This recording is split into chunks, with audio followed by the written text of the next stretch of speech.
وہ شخص کوئی اور نہیں تمہارا باپ ہے۔ میری ماں نے کہا تو میں نے اس کی بات کا یقین نہیں آیا۔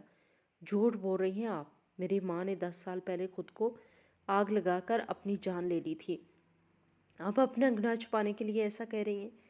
میں نے خود اپنے باپ کی لاش دیکھی تھی، جس کا جنازہ پڑھایا گیا تھا، جسے دفنایا گیا تھا۔ آج بھی میرے باپ کی قبر آبائی قبرستان میں موجود ہے۔ کیسے کہہ سکتی ہیں آپ کہ وہ شخص میرا باپ ہے؟ مجھے نہ ان کی بات پہ یقین آ رہا تھا، اس لیے میں نے بولا، تمہارے باپ نے خودکشی نہیں کی تھی، وہ سب ایک ڈرامہ تھا جو میں نے اور تمہارے باپ نے تمہارے باپ کی جان بچانے کے لیے رچایا تھا۔ اماں کے اس انکشاف پر میں حیران ہو گئی۔ مجھے آپ کی بات پہ یقین نہیں آ رہا، میں نے خود لاش دیکھی تھی اپنے باپ کی۔ میں نے کہا، تم نے جلی ہوئی لاش دیکھی تھی، جو اصل میں لاش نہیں، ایک پتلا تھا جسے ہم نے جلایا تھا۔ اب دنیا کو یہ دکھانا چاہتے تھے کہ تمہارا باپ مر چکا ہے تاکہ کوئی ہمیں پریشان نہ کرے۔ ماں نے کہا تو میں حیرت سے ان کا چہرہ دیکھنے لگی۔ یہ کیسا انکشاف تھا؟ کیسے یقین کر لوں میں آپ کی اس من گھڑت کہانی کا؟ اور کیوں، کیا ہو گیا؟ ابا نے اپنی خودکشی کا ڈرامہ؟ میں نے پوچھا۔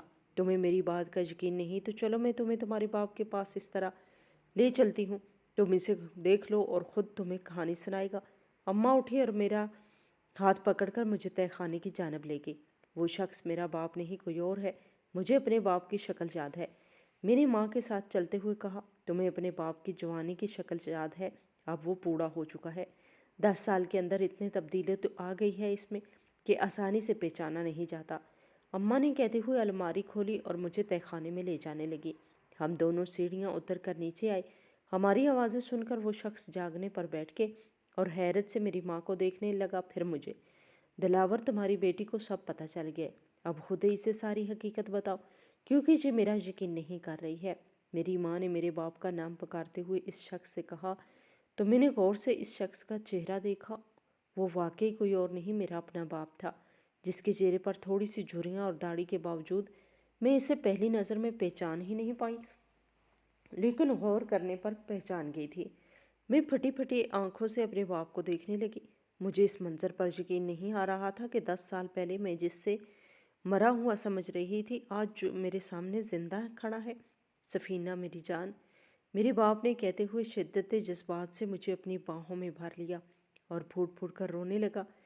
نہیں ہوں میں آپ کی بیٹی، کیوں کیا آپ دونوں نے میرے ساتھ ایسا؟ آپ زندہ تھے اور میں آپ کو مرا ہوا سمجھ رہی تھی۔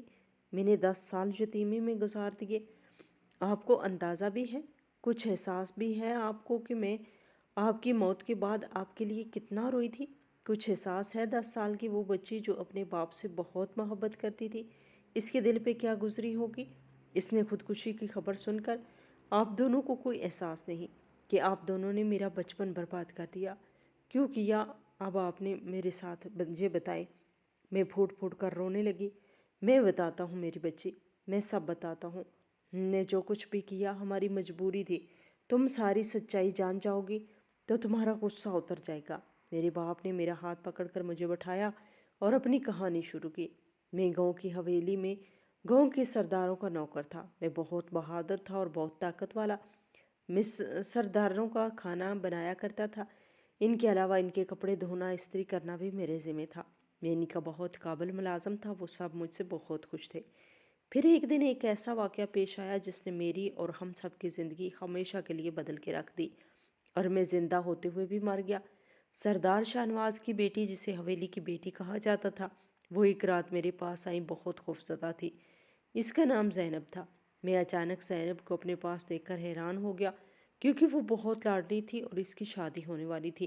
لیکن اچانک وہ آدھی رات کو میرے کمرے میں آ گئی تو میں ڈر گیا، کیونکہ اگر سرداروں نے اس کو آدھی رات کو میرے کمرے میں دیکھ لیا تو میری تو شامت ہی آ جانی تھی۔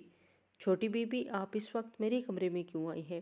اگر آپ کے بھائیوں کو یا آپ کے والد کو معلوم ہو گیا تو غلط سوچیں گے، میں نے پریشانی سے کہا۔ دلاور، مجھے تمہاری مدد کی سخت ضرورت ہے۔ اگر تم نے میری مدد نہیں کی تو میں اپنی جان دے دوں گی۔ زینب کی بات سن کر میں حیران ہو گیا۔ اس کے ہاتھ میں چھوٹا سا بیگ تھا اور اس نے سیاہ چادر میں اپنا وجود چھپا رکھا تھا۔ مرنے کی باتیں کیوں کر رہی ہیں زینب بی بی؟ آپ کی تو شادی ہونے والی ہے۔ اللہ آپ کو لمبی عمر عطا کرے، اور میں نہ چیز آپ کی بھلا کیا مدد کر سکتا ہوں؟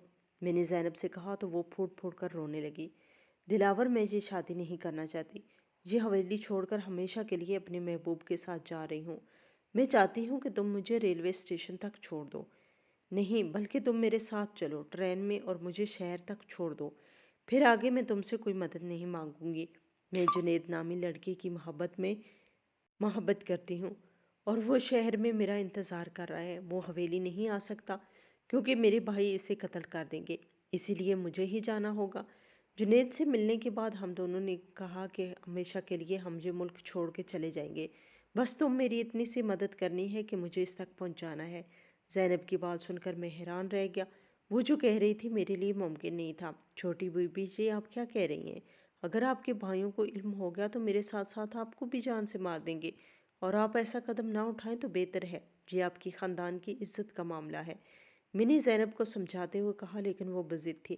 میرے بھائی ایک بوڑھے شخص سے میری شادی کروا رہے ہیں تاکہ میری جائیداد کا حصہ انہیں مل جائے، اور یہی نہیں، وہ بوڑھا شخص 4 جوان بیٹوں کا باپ ہے اور بہت زیادہ ملکیت کا مالک ہے، اور اس نے بہت زیادہ پیسے کا لالچ بھی دیا ہے میرے بھائیوں کو اور میرے باپ کو، اور اسی لالچ میں اندھے ہو کے وہ میری زندگی برباد کرنا چاہتے ہیں۔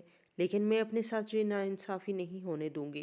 وہ مجھے نکاح نہیں کر رہا بلکہ یوں سمجھ لو کہ مجھے خرید رہا ہے۔ مجھ سے نکاح کی بہت بڑی بولی اس نے لگائی ہے۔ دل اور میری زندگی برباد ہونے سے بچا لو، ساری عمر تمہیں دعائیں دوں گی۔ زینب نے فوراً سے اپنی چادر اتار کر میرے قدموں میں رکھ دی اور پھوٹ پھوٹ کر رونے لگی، تو مجھے واقعی اس پر بہت دکھ ہوا۔ وہ 20 سال کی ایک بے حد خوبصورت جوان تھی جسے بڈھے سے بیایا جا رہا تھا دولت کی لالچ میں۔ میں حیران تھا کہ ہمارے سرداروں کے پاس تو بہت زیادہ پیسہ ہے، جائیداد ہے، زمینیں ہیں، لیکن ان کی لالچ تو ختم ہی ہونے کا نام ہی نہیں لے رہی، صرف اس لیے کہ وہ بڈھا شخص پارلیمنٹ میں MNA کی سیٹ پر بیٹھا ہوا تھا، اور ہمارے علاقے کے سردار اپنی پوزیشن مضبوط کرنے کے لیے اس سے رشتہ جوڑنا چاہتے تھے، اور اس لیے زینب جیسی معصوم اور کمسن لڑکی کا سودا کر رہے تھے۔ زینب جو کہہ رہی تھی وہ کام میرے لیے بے حد مشکل تھا، لیکن میرا دل پگھل گیا تھا۔ اس معصوم کو روتے ہوئے دیکھ کر واقعی اس کے ساتھ ناانصافی ہو رہی تھی، اسی لیے میں نے ہمت کی اور اسے حوصلہ دیا اور اسے ریلوے اسٹیشن تک لے آیا۔ رات کا پیر تھا، کسی کو کانوں کان خبر تک نہ ہوئی۔ ہم دونوں ٹرین میں بیٹھ کے اور میں نے زینب کو اس کی منزل تک پہنچایا اور واپس آ گیا۔ لیکن واپس آیا تو حویلی میں ایک کہرام برپا تھا۔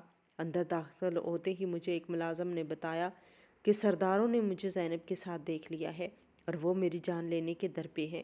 میں اپنی جان بچانے کے لیے فوراً اپنے گھر آ گیا۔ تمہاری ماں کو کہا کہ سامان باندھو، ہم یہاں سے نکلتے ہیں۔ تمہاری ماں نے کہا کہ ہم دنیا کی کسی بھی کونے میں چلے جائیں لیکن سردار ہمیں ڈھونڈ لیں گے۔ میرے ذہن میں فوراً خودکشی کا آئیڈیا آیا۔ ہم نے فوراً سے ایک پتلا سا بنایا اور اسے آگ لگا دی اور سارے کمرے میں بھی آگ لگا دی۔ الماری کے نیچے تہہ خانہ تو بہت پہلے سے بنایا ہوا تھا کسی اور مقصد کے لیے، لیکن یہ میرے کام آ گیا۔ تمہاری ماں نے رونا دھونا ڈالنا شروع کر دیا اور پڑوسی اکٹھے ہو گئے، تو اس نے بتایا کہ سرداروں کے خوف سے میں نے خودکشی کر لی ہے۔ اس طرح سے ہم سرداروں سے بچ گئے۔ میری اور تمہاری میں ایک دوسرے سے بہت محبت کرتے تھے اور ایک دوسرے کے بغیر نہیں رہ سکتے تھے، اسی لیے ہم نے اسی طرح 10 سال گزار دیے۔ مجھے کھانا پکانا آتا تھا، اس لیے تمہاری ماں سبزیاں وغیرہ الماری میں رکھ جاتی تھی، میں نیچے تہخانے میں کھانا تیار کر دیتا تھا، کپڑے وغیرہ بھی دھو کے استری کر دیتا تھا۔ یہ کپڑے گاؤں والوں کے ہوتے تھے جن کو دھو کر استری کر کے ہمیں کچھ پیسے مل جاتے تھے اور ہمارا گزارا ہو جاتا تھا، کیونکہ تمہاری ماں کا من نہیں کر سکتی تھی اور میں باہر نکل نہیں سکتا تھا، اسی لیے ہم نے چودوائی الماری والا ڈرامہ رچایا۔ لیکن میری بچی، میں نے جو کچھ بھی کیا مجھے اس پر ذرا بھی افسوس نہیں، بلکہ مجھے فخر ہے، میں نے ایک مظلوم لڑکی کی زندگی بچا لی، اور سنا ہے کہ آج زینب باہر ملک جا کر اپنے شوہر کے ساتھ بہت خوش ہے، اور میں خوش ہوں کہ اس کی خوشیوں کا سبب بنا۔ میرے بابا نے اپنی کہانی ختم کی تو میں رونے لگی اور روتے ہوئے ان کے گلے لگ کے ان سے شکوہ کیا، لیکن بابا، میں تو بہت چھوٹی تھی، آپ نے مجھے کیوں نہیں بتایا؟ مجھے بھی بتاتے، میں بھی آپ سے ملنے جہاں آ جاتی، میں نے روتے ہوئے کہا۔ میری بچی، میں نے ایسا ضرور چاہتا، لیکن تمہاری ماں نے منع کر دیا تھا کہ نفیسہ چھوٹی بچی ہو سکتا ہے باتوں باتوں میں بچوں کو یا کسی بڑے کے آگے یہ راز کھول دے اور ہمارا سب کچھ ختم ہو جائے، اسی لیے ہم نے تم سے چھپایا۔ ہم اس وقت کا انتظار کر رہے تھے کہ تم بڑی ہو جاؤ تو تمہیں بتا دیں، لیکن تمہیں پہلے ہی پتہ چل گیا۔ یقین کرو، ہم دونوں تمہیں بتانے ہی والے تھے، میں چھپ کر تمہیں دیکھا کرتا تھا۔ میرے بابا نے کہا، اب آپ نے زینب کی زندگی میں خوشیاں بھر دیں لیکن آپ کی اپنی زندگی تو قید خانے میں گزر گئی۔ کیا آپ کو دکھ نہیں ہوتا اس بات کا؟ آپ کی آزادی سلب ہو کر رہ گئی۔ میں نے بابا سے کہا، بیٹا تم نے وہ کہاوت تو سنی ہوگی کہ ہیں لوگ وہیں اچھے جہاں میں آتے ہیں جو کام دوسروں کے۔ بھلے میں نے 10 سال قید میں گزار دیے، لیکن زینب تو خوش ہے، اور یقین کرو اس قید میں بھی میرا ضمیر مطمئن ہے اور میرا دل خوش ہے کہ میں نے ایک مظلوم لڑکی پر ظلم ہونے سے بچا لیا۔ بھلا زندگی میں مجھے آزادی نہ ملی، لیکن اپنے رب کے حضور میں ایک دن سرخرو ہوگا جو میں نے کیا۔ اگر زینب کی شادی کسی اچھے انسان سے ہو رہی ہوتی تو میں ہرگز ایسا نہ کرتا، لیکن میں جانتا تھا کہ اس کی شادی نہیں ہو رہی بلکہ اس کا سودا ہو رہا ہے، اور اب میں آزاد ہوں۔ سردار اس بات کو بھول چکے ہیں، 10 سال گزر چکے ہیں اور ہم تینوں یہ گاؤں چھوڑ کر ہمیشہ کے لیے چلے جائیں گے، میرے بابا نے کہا، اور ہم تینوں آرام سے راتوں رات یہ گاؤں چھوڑ کر چلے گئے۔ آج ہم شہر میں ایک خوشگوار زندگی گزار رہے ہیں اور میرے بابا مزدوری کرتے ہیں، میں اور میری ماں سے گزارا کر رہی ہیں، اور ہم اپنی زندگی سے بہت مطمئن ہیں۔ یہ مجھے بابا پہ فخر ہے کہ انہوں نے ایک مظلوم لڑکی کی زندگی بچانے کے لیے اپنی زندگی داؤ پہ لگا دی۔